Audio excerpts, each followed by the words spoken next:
Hey guys, Lancer here. Hope everyone's doing well. Thanks for joining me while we go through some Timespiral Remastered Commander cards. I'm pretty much picking the best cards that I think are coming out from Timespiral Remastered for Commander decks. Let's get to it. So the first card is going to be pretty simple. Urborg, Tomb of Yawgmoth. Amazing Commander card. Pretty much required if you're playing any kind of color with black in it. You can get a lot of combinations going on with this kind of card. And I think the fact that it's being reprinted might mean the price is already pretty high, but this is coming back as a rare, which means it'll probably drop down by a decent amount, which is a good time to pick up if you're not having one for one of your decks. Next, very simple, Solemn Simulacrum, Sad Robot. This guy has been reprinted many times. He is probably going to be less than $1 by the end of this, whether or not the new art is going to make it a bit different with his border color being the old school. He actually fits pretty well into that. But I think this card is really good for most commander decks that don't have green in it, and even ones that don't have blue in it. So, very good card. Perfect in a red, white, or black deck. Harvik the Merciless. This guy has been going up like crazy in the last couple of days. So I think him being reprinted right now is probably going to be a drop in price. It might be a good time to pick him up if you don't have it. I actually thought I had one, but I don't. So I think he's on my list if I need to, and will add it to one of my commander decks. 5 colorless, 1 black, 1 red for a 5/4, but the best part is whenever an opponent casts a spell, Harvik deals damage equal to the spell's converted mana cost to any target. Really powerful, really annoying, especially as a commander.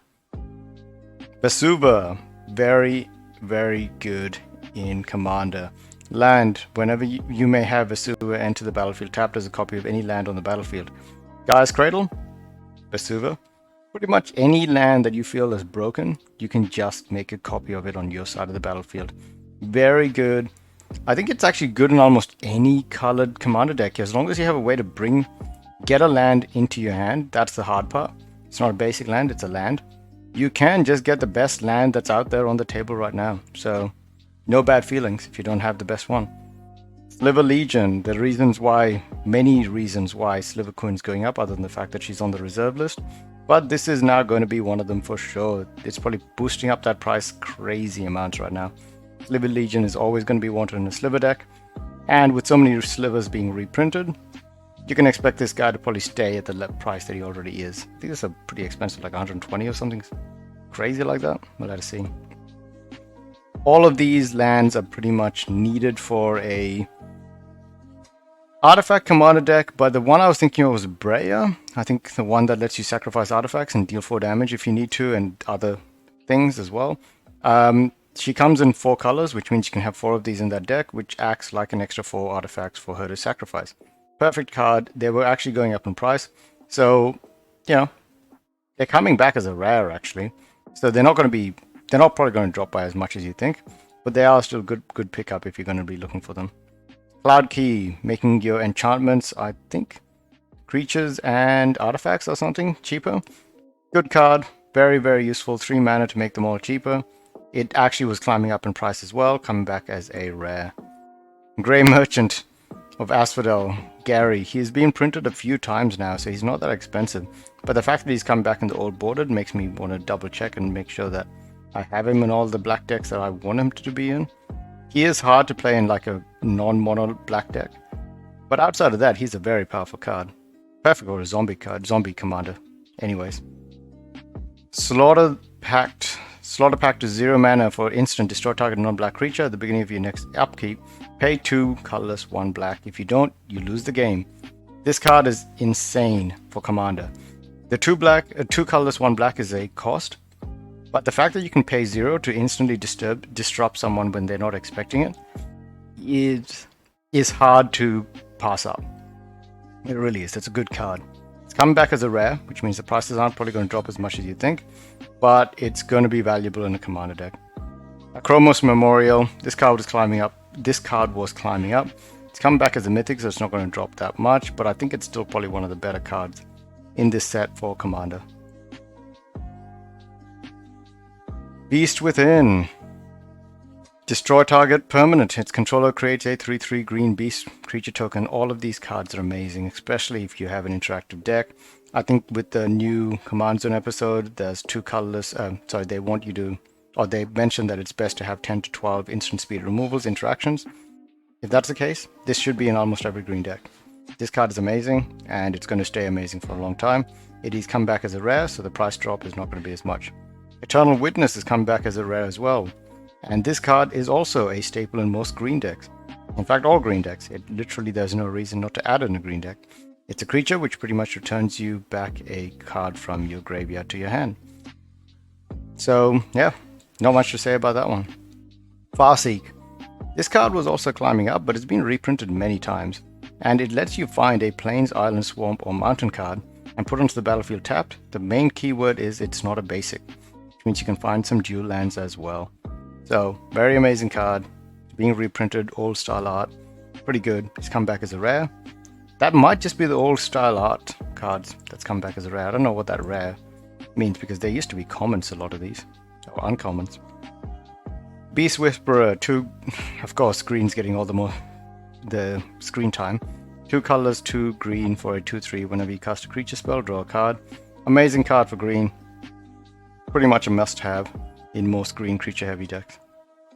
Kiki Jiki of the Mirror Breaker, 2 colors, 3 red, 2/2. Haste, tap, create a token that's a copy of target non-legendary creature you control, except it has haste. Sacrifice it at the beginning of the next end step. Everyone knows this card. I'm just reading it because it's been a while since I actually read this card out loud, but I knew what it did because it's an amazing card. It's mostly used in a lot of modern decks as well, but Commander, you can get a lot of infinite combos. Infinite combos are looked down upon, but you can probably try to get away with it if you only have 1 or 2 in a deck. Yawgmoth Thran Physician. Now, this guy not only was creepy, but he's got an amazing storyline as well. What if Phyrexians is what he left behind, so I guess that's all he needs to. Him being reprinted, it feels pretty soon after his last reprinting. Him coming back as a old school border card is pretty cool. He is only a rare? Am I reading that right? He feels like he should be a mythic, but amazing pickup. He might drop in price to like $4 or $5. Maybe at that point you might want him in more than one black deck. I don't know. It's weird. This guy is very powerful. Damnation, of course, very expensive card already. It got the Secret Lair reprinting, but I don't know if that's going to drop the price. This might, but it's still coming back as a mythic. It's an amazing card. If you have a black deck, you pretty much want a card like this at least every now and then. Board Sweeper, destroy all creatures that can't be regenerated. It's a good card. Ancestral Vision, sorcery, suspend 4, 1 blue. Target player draws 3 cards. It's been a while since I saw this card. I don't think I've ever had one. Maybe not. Mythic Rare, good value, good card. You're pretty much, depending on the cost of this drops down to, it's pretty much a staple in most blue decks, just because it's a very low cost to get in, unless you have a deck that's going to be long term. Mirror Entity, perfect for most commander decks, that especially if they have a certain kind of theme behind them. Pongifi, 1 colorless instant, destroy target creature, can't be regenerated, its controller creates a 3/3 green ape creature token. Perfect for most blue decks. Good reprint, it's come back as an uncommon. Last 2, Mystic Confluence, 3 colorless, 2 blue, choose 3, you may choose the same mode more than once. Counter target spell unless its controller pays 3, return target creature to its owner's hand, or draw a card. You can return 3 creatures back to the owner's hand or draw 3 cards. Or you can do 1 of each. It's a good card. It might not drop in price as much as you'd think since it's a rare. Like I said, I'm not too sure what that means. Yeah, that's a weird one. But if it does drop, it might be a good addition to try to pick up in more blue-centric decks. And last one, Path to Exile, 1 white instant. Exile target creature. Its controller may search their library for a basic land card. Put that card onto the battlefield tab, then shuffle their library. If you're playing white and you're not playing too much removal from other colors, this card is a must. In fact, if you're playing white, this card is probably a must anyways. It might drop down to $1. We'll have to see what the actual rarity of this is, but I might pick it up if it drops down to $1. I have plenty of other white decks I can put used to it. Anyways, guys, thanks for joining me. This is a quick video just to cover what Timespiral Remastered is putting out for Commander. Thanks again, and have a good one. See ya.